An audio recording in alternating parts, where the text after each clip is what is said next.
selama ini tidak pernah kita dengar satu tesis yang membatalkan Ba'alawi sebagai zuriyah Nabi.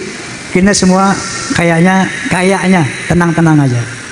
Tiba-tiba ada satu tesis yang mengatakan di bawah pendapat Haji Imaduddin Usman yang mengatakan secara historis, secara sejarah, secara manuskrip dari abad ke-4, ke-5, ke-6, ke-7 sampai ke-8 tidak ada yang bernama Ubaidillah. Di mana Ubaidillah ini diklaim oleh kelompok Ba'alawi sebagai zuriyah Nabi, putra keempat dari Ahmad bin Isa. Sementara dalam manuskrip dari abad ke-4 sampai ke-8 yang diteliti oleh Kiai Haji Imaduddin, konon kata beliau tidak mendapatkan anak yang keempat itu, Ubaidillah. Yang ada cuma 3 putra beliau, yaitu Muhammad, Ali, dan Husain. Nah, ini muncul di abad yang ke-9 nama Ubaidillah ini. Maka beliau menyimpulkan bahwa nama Ubaidillah sebagai zuriyah daripada Ba'alawi ini cangkokan. Itulah dimulainya begitu. Sampai sekarang ini tentunya belum tuntas ya. Maka saya teringat, saya tanya waktu podcast dengan beliau kemarin, kenapa? Apa awalnya Anda melakukan penelitian ini? Padahal beliau dulu yang membuat nasab tentang Ba'alawi ini. Lalu kata beliau, selama ini saya menyaksikan arogansi daripada oknum-oknum habaib yang jauh dari syariat. Jadi membuat doktrin-doktrin yang sesat, menyesatkan. Seperti apa misalnya? Misalnya kita sering ada viral di sebuah video. Ada seorang habib berkata begini misalnya. Itu ada tukang kacang namanya Maman.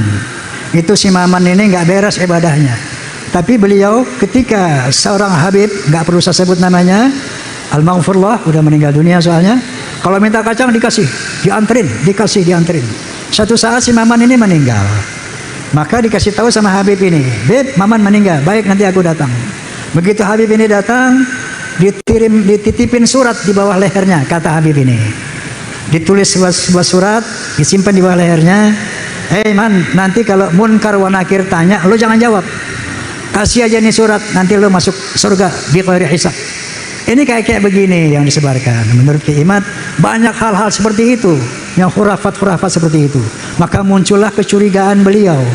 Maka beliau mulai meneliti. Ya. Nah tentunya ada sanggahan-sanggahan dan sebagainya. Nah, sampai kepada tes DNA.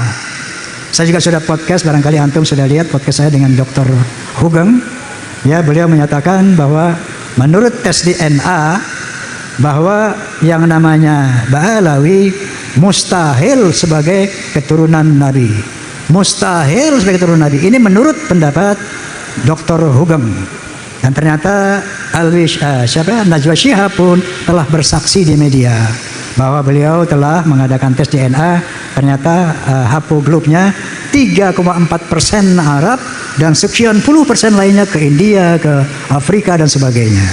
Nah, oleh karena itu kita semua harap tenang dan tidak terprovokasi ya oleh konflik nasab ini. Karena nanti insya Allah atas kesepakatan Kiai Imad, Romel dan juga mungkin Rabitul Alawiyah juga akan saya undang Habib Taufik insya Allah Segaf akan saya undang untuk berbicara di podcast saya agar ada berita yang seimbang.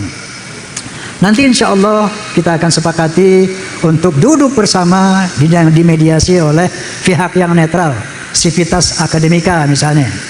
Nanti beliau akan memohon kepada universitas mana yang bersedia memediasi ini. Tentu dengan para ahli, profesor ahli dan sebagainya, ahli sejarah dan ahli genetika tentunya. Nanti mungkin di situ ya akan menentukan endingnya seperti apa. Namun apapun hasilnya nanti tetap jaga persaudaraan para muhibbin, gak usah berhenti mencintai Habib. Seperti sering saya katakan di podcast saya, itu yang namanya Habib Rizik Syihab, kemudian Habib Ali Kuitang, Habib ini, semua sahabat-sahabat saya. Masya Allah, dengan adanya ini terus terang saya merasa sedih. Tapi apa buat? Hal ini harus dikelirkan, dijelaskan. Ya, jadi walaupun nanti hasilnya mereka bukan turunan Nabi, tetap kita akan jaga persahabatan itu. Kenapa? Karena di akhirat nanti bukan dari nasab inilah ukuran keselamatan seseorang. Karena Allah Subhanahu wa taala berfirman, "Inna akramakum indallahi atqakum." Sesungguhnya ketinggian derajatmu di sisi Allah takwamu, bukan nasabmu. Yarfa'illahu alladziina aamanu minkum walladziina utul ilma darajat. Allah akan mengangkat derajat orang yang berilmu, pengetahuan dan beriman di atas orang-orang yang tidak berilmu dan tidak beriman. Jadi ukuran kemuliaan di sisi Allah adalah iman, takwa dan ilmu, bukan dari nasab. Bahkan Nabi sallallahu alaihi wasallam sendiri bersabda, "Al jannatu lil muttaqina walau kana 'abdan habasyian, wan naru lil 'asina walau kana sayyidan quraisyan hasyimian." Surga itu untuk orang-orang yang bertakwa walaupun dia budak dari bangsa Habsyi, dan neraka itu untuk orang-orang ahli maksiat walaupun dia sayyid Quraisy Bani Hashim. Wa qala Nabi sallallahu alaihi wasallam aidan, "Walau ana Fatimah binti Muhammadin saraqat laqata'tu yadaha." Seandainya Fatimah binti Muhammad, anak kandungnya sendiri mencuri, aku akan potong tangannya. Jadi ternyata menurut Al-Quran dan hadis tidak ada privilege, tidak ada keutamaan nasab itu kecuali iman dan takwa. Nah, dalam rangka inilah watawassaw bil haq watawassaw bis sabr. Kita saling berwasiat tentang kebenaran dan saling berwasiat tentang kesabaran. Habib dengan Wali Songo beda. Habaib itu dari Yaman. Habaib itu dari Yaman. Tidak ada kaitannya sama sekali dengan Dzurriyyatur Rasul. Tidak ada kaitannya sama sekali dengan Ahlu Baitir Rasul. Kalau mereka mengatasnamakan Ahlu Baitir Rasul, mereka harus bertanggung jawab di depan Allah nanti di akhirat. Nasabnya tidak pernah tersambung. Kalau Wali Songo ini, anak keturunannya memang nasabnya tersambung ke Dzurriyyatur Rasul, ke Ahlu Baitir Rasul, dari Sayyidina Hasan dan dari Sayyidina Husain. Cuma bedanya apa? Bedanya para syarif, para sayyid dari Hijaz itu datang ke Indonesia. Profesor Dr. Snuk Hogronya mengatakan Islamisasi yang ada di Indonesia itu adalah pekerjaan daripada, itu adalah merupakan gerakan Arab. Kalau gerakan Arab itu bukan para habaib. Kenapa? Karena secara genetika, menurut para pakar genetika, habaib dari Hadramaut itu darah Arabnya hanya 3%. Yang lainnya bukan darah Arab, ada yang Bangladesh, dan kebanyakan adalah darah genetika Yahudi. Jadi tidak Arab. Kalau mereka Arab tidak bisa disebut Arab, apalagi disebut sebagai Ahlul Bait. Karena Ahlul Bait seluruhnya dari Jika kemudian para syarif dan para sayyid itu diklaim dan diteliti oleh Profesor Dr. Snuk Hogronya dari mulai zaman Wali Songo sampai zamannya Mbah Hasyim Asy'ari, Mbah Abbas Buntet Pesantren, zamannya Mbah As'ad Samsul Arifin, Mbah Khalil Bangkalan, itu ternyata mereka adalah gerakan Arab yang disebut dipimpin oleh para syarif dan para sayyid, sehingga merubah Indonesia yang tadinya Hindu Buddha 90% dirubah oleh para syarif dan sayyid dengan cara-cara yang sangat luar biasa, dengan metode strategi dakwah yang sangat luar biasa, sehingga Indonesia menjadi 99% jadi muslim.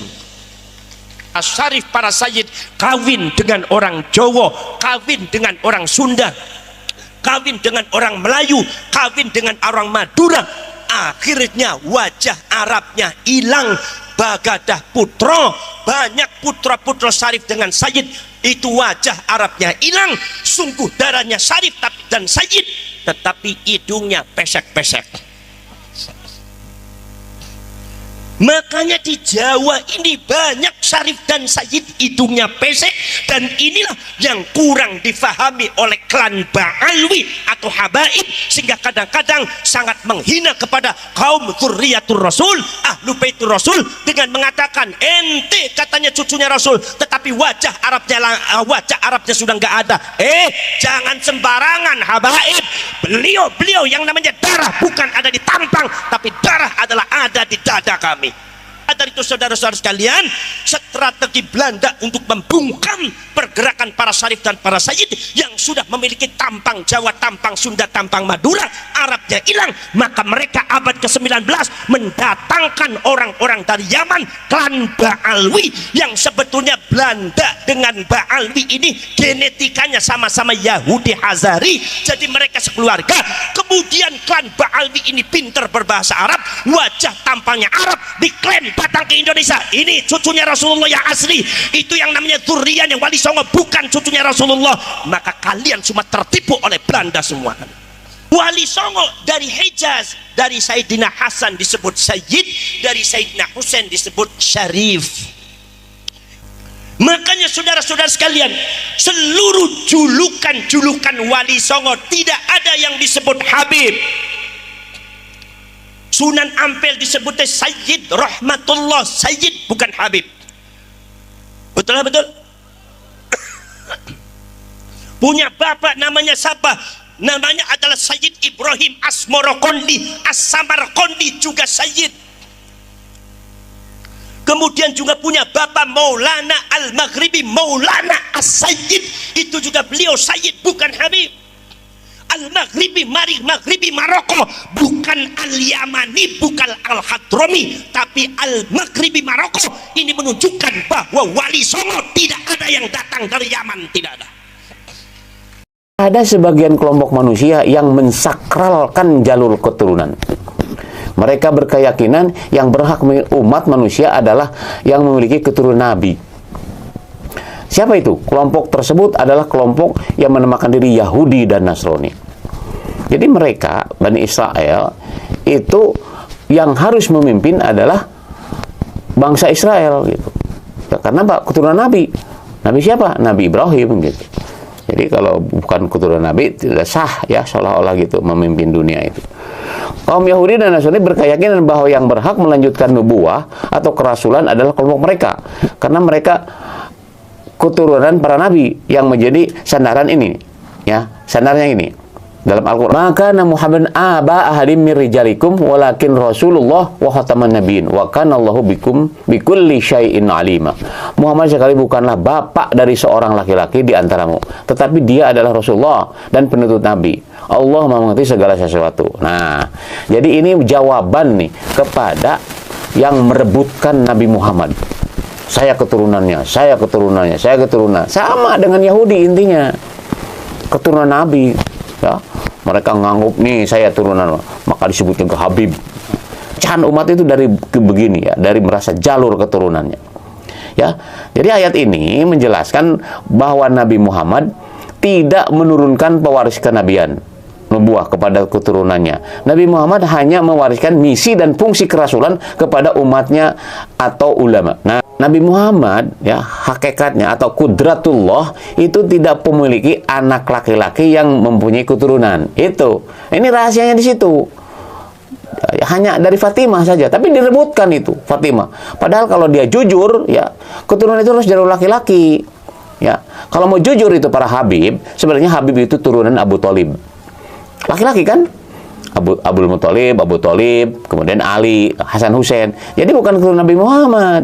Nabi Muhammad kan dari Abdullah dan tidak menurunkan anak laki-laki yang berkeluarga gitu. Nah, ini kan sudah jelas oleh Allah, tegas Allah bahwa Muhammad itu jangan sampai seperti keturunan Ishak ya, keturunan yang mengaku-ngaku sebagai pemimpin yang sah gitu ya. Nah, itu ya.